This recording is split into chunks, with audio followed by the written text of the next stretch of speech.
I push him gently, and he grabs my hands awkwardly before we both recoil, hiding our hands in our pockets again. "Don't you dare," I say, not thinking about his joke at all now. Instead, thinking about his hands, the ones that made the piano sound so lovely.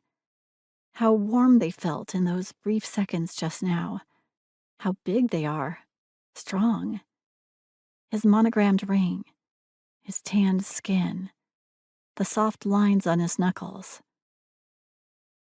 "Well, you take care, Brookie." He stirs me out of my head, and I laugh nervously as I back away toward my dorm.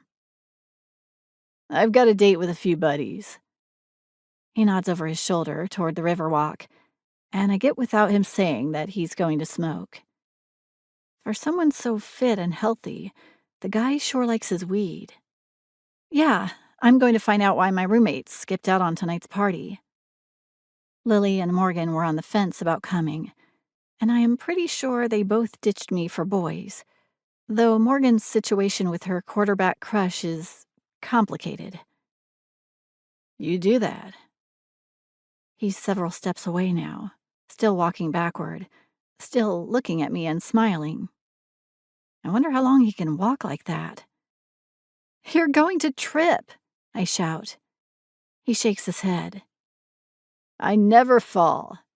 Besides, I promised I would make sure you made it to your dorm, and you haven't climbed those steps yet." He's adamant, which is clear by the way he manages without even looking to weave around a stone bench that divides the pathway behind him. "Fine, but only because I'm afraid you'll fall in the river if I make you keep this up." I chuckle, then turn to scale the steps, careful not to put too much weight on my right leg. "I told you, I don't ever fall. I know right where that river is. Now get inside." His playful scolding has me grinning. I'm getting." I tug the door open and step inside, turning to stare through the glass when it shuts. Cameron salutes me and promptly spins on one foot to continue his journey. I remain at the door until he's completely out of view, and I linger for a few extra seconds, knowing he's only on the other side of sculpted hedges that lead to the walking path. Catching myself, I shake my head and laugh at my silly insta-crush. "It's Cameron Haas, Brooklyn. Get a grip," I mutter to myself. By the time I make it to my room, I've pretty much banished the flirtatious thoughts about Cameron from my mind. As expected, Morgan and Lily are nowhere to be found, so I treat myself to a rare night snuggled in my jammies with a good romance.